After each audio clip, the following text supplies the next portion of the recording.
Assalamualaikum warahmatullahi wabarakatuh. Perkenalkan, nama saya Farah Diba Arnis Ardinar dari kelas Kesehatan Masyarakat 3A Fakultas Ilmu Kesehatan Universitas Pekalongan. Kali ini saya akan membahas mengenai penyakit yang ditularkan melalui air atau waterborne disease. Definisi waterborne disease adalah cara penyebaran penyakit di mana mikroorganisme patogen ditularkan atau pindah secara langsung ketika air yang telah terkontaminasi tersebut dikonsumsi, sehingga menyebabkan yang bersangkutan menjadi sakit. Kerugian akibat waterborne disease terjadi pada manusia dan juga berdampak pada lingkungan tempat manusia tinggal. Kontaminasi pada manusia dapat melalui kegiatan minum, mandi, mencuci, proses menyiapkan makanan, ataupun memakan makanan yang telah terkontaminasi saat proses penyiapan makanan. Berikut terkait mengenai distribusi frekuensi kasus kejadian diare. Distribusi frekuensi balita dan responden berdasarkan usia, jenis kelamin, pekerjaan, dan kejadian diare pada balita di Kelurahan Bandarharjo, Kecamatan Semarang Utara tahun 2015 menunjukkan bahwa pada usia balita 1 tahun sebesar 33%, usia 2 tahun sebesar 26%, usia 3 tahun sebesar 16%, dan usia 4 tahun sebesar 14%. Sedangkan frekuensi berjenis kelamin perempuan sebesar 54,3% dengan 38 sampel dan laki-laki sebesar 45,7% dengan 32 sampel. Berdasarkan usia responden terbanyak antara 26 sampai 35 tahun, yaitu 32 responden sebesar 46%. Sedangkan usia responden dengan jumlah paling sedikit adalah antara 46 sampai 55 tahun, yaitu 2 responden atau hanya 3% dari total jumlah responden. Berdasarkan hasil diperoleh bahwa sebanyak 58% responden berada pada usia 17 sampai 30 tahun. Berdasarkan pekerjaan, sebagian besar responden bekerja sebagai ibu rumah tangga, yaitu sebanyak 56 orang atau sebesar 80%, sebagai karyawan swasta sebanyak 10 orang atau sebesar 14,3%, wira swasta 2 orang atau sebesar 2,9%, dan tani atau buruh masing-masing 1 orang sebesar 1,4%. Sementara itu, pada kejadian diare diketahui bahwa balita yang diare berjumlah 50 anak atau sebesar 71,4%, dan balita yang tidak mengalami diare berjumlah 20 anak atau sebesar 28,6%. Salah satu contoh kasus penyakit waterborne disease adalah diare. Diare adalah keadaan tidak normalnya pengeluaran feses yang ditandai dengan peningkatan volume dan keenceran feses serta frekuensi buang air besar lebih dari 3 kali sehari dengan atau tanpa lendir darah. Penyakit diare adalah suatu penyakit yang ditandai dengan perubahan bentuk dan konsistensi tinja yang lembek sampai mencair dan bertambahnya frekuensi buang air besar yang lebih dari biasa, yaitu 3 kali atau lebih dalam sehari, yang mungkin dapat disertai dengan muntah atau tinja yang berdarah.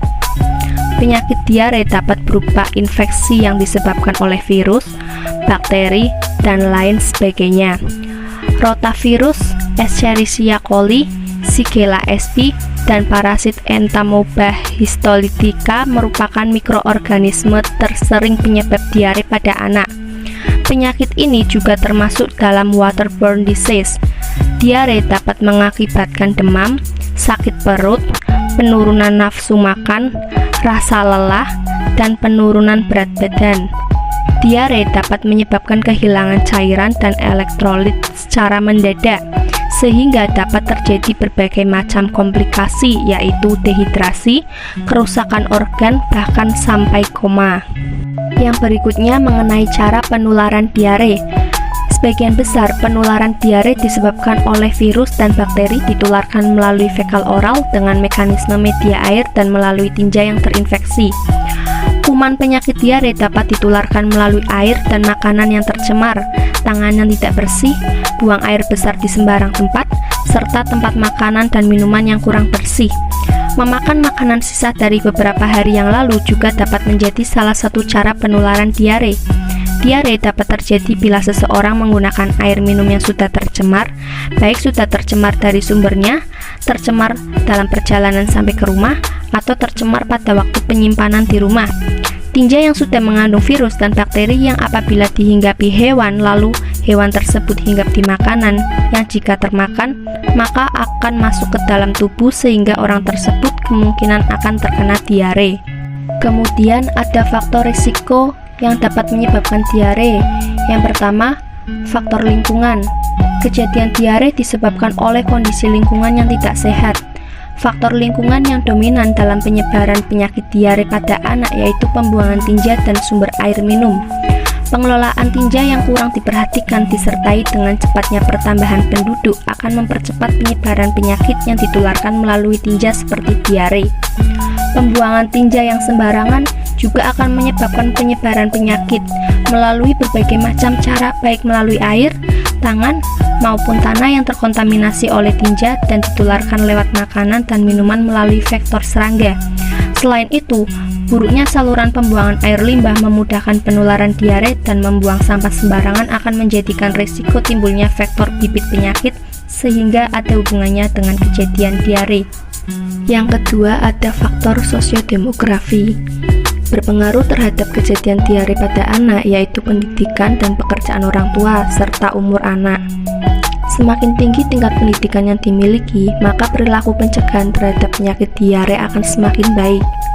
Tingkat pendidikan yang tinggi pada seseorang akan membuat orang tersebut lebih berorientasi pada tindakan preventif, memiliki status kesehatan yang lebih baik, dan mengetahui lebih banyak tentang masalah kesehatan. Tingkat pendapatan yang baik memungkinkan fasilitas kesehatan yang dimiliki mereka akan baik pula, seperti penyediaan air bersih yang terjamin, penyediaan jamban sendiri, dan jika mempunyai ternak akan diberikan kandang yang baik dan terjaga kebersihannya. Semakin muda usia anak, semakin tinggi kecenderungan terserang diare. Daya tahan tubuh yang rendah membuat tingginya angka kejadian diare. Dan yang ketiga ada faktor perilaku. Kebiasaan mencuci tangan merupakan faktor perilaku yang berpengaruh dalam penyebaran kuman enterik dan menurunkan risiko terjadinya diare. Kebiasaan tidak mencuci tangan dengan sabun setelah buang air besar merupakan kebiasaan yang dapat membahayakan anak, terutama ketika sang ibu memasak makanan dan menyuapi anaknya, maka makanan tersebut dapat terkontaminasi oleh kuman sehingga dapat menyebabkan diare. Perilaku yang dapat mengurangi risiko terjadinya diare adalah mencuci sayur dan buah sebelum dikonsumsi, karena salah satu penyebaran diare adalah melalui penyajian makanan yang tidak matang atau mentah. Maka dari itu perlu adanya upaya pengendalian diare. Yang pertama, melaksanakan tata laksana penderita diare yang standar di sarana kesehatan melalui 5 langkah tuntaskan diare sebagai berikut. Berikan oralit. Oralit merupakan cairan yang terbaik bagi penderita diare untuk mengganti cairan yang hilang. Untuk mencegah terjadinya dehidrasi dapat dilakukan mulai dari rumah tangga dengan memberikan oralit osmolaritas rendah yang dapat mengurangi rasa mual dan muntah. Kemudian berikan obat zinc. Zinc mampu mengurangi lama dan tingkat keparahan diare, mengurangi frekuensi buang air besar, mengurangi volume tinja, serta menurunkan kekambuhan kejadian diare pada 3 bulan berikutnya. Pemberian ASI atau makanan bertujuan untuk memberikan gizi pada penderita terutama pada anak agar tetap kuat dan tumbuh serta mencegah berkurangnya berat badan. Pemberian antibiotika hanya atas indikasi. Antibiotika tidak boleh digunakan secara rutin karena kecilnya kejadian diare pada balita yang disebabkan oleh bakteri. Antibiotika hanya bermanfaat pada penderita diare dengan darah dan suspek kolera. Dan kemudian pemberian nasihat. Ibu atau pengasuh balita harus diberi nasihat mengenai cara untuk memberikan cairan dan obat di rumah, dan kembali segera jika diare lebih sering, muntah berulang, saat haus, makan atau minum sedikit, demam, tinja berdarah, tidak membaik dalam 3 hari. Yang kedua, meningkatkan tata laksana penderita diare di rumah tangga yang tepat dan benar. Yang ketiga, meningkatkan SKD dan penanggulangan KLB diare. Yang keempat, melaksanakan upaya kegiatan pencegahan yang efektif. Dan yang kelima, melaksanakan monitoring dan evaluasi. Berikut kebijakan nasional terkait pengendalian diare.